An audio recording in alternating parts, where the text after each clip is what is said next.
Acts of the Apostles, chapter 2. And when the day of Pentecost was fully come, they were all with one accord in one place. And suddenly there came a sound from heaven as of a rushing mighty wind, and it filled all the house where they were sitting.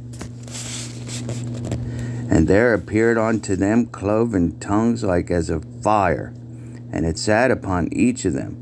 And they were all filled with the Holy Ghost, and began to speak with other tongues as the Spirit gave them utterance.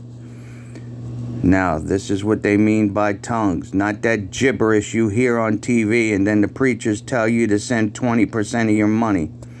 God is not a beggar. Matter of fact, He's the one that created gold and silver. Now listen. And there were dwelling at Jerusalem Jews, devout men, and of every nation under heaven.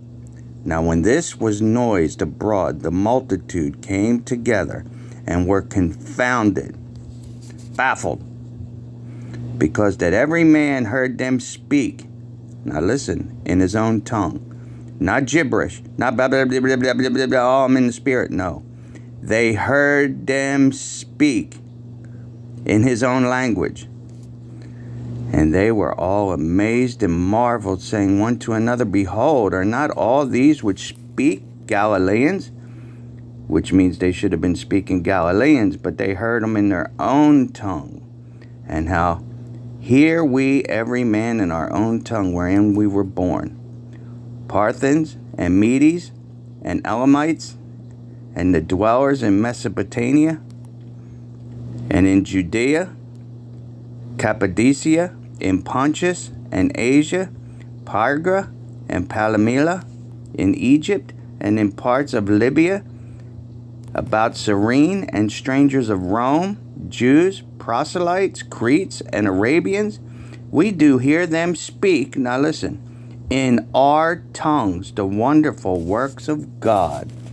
In other words, if I would be speaking English and you were Asian or Chinese, I would be speaking English, but it would come out and the Lord would open your ears that you would hear it in Asian and Japanese.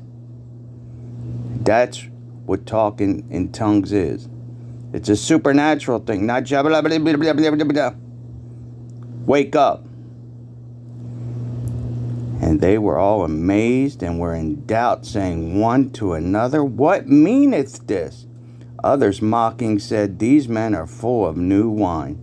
But Peter, standing up with the 11, lifted up his voice and said unto them, Ye men of Judea, and all ye that dwell at Jerusalem, be this known unto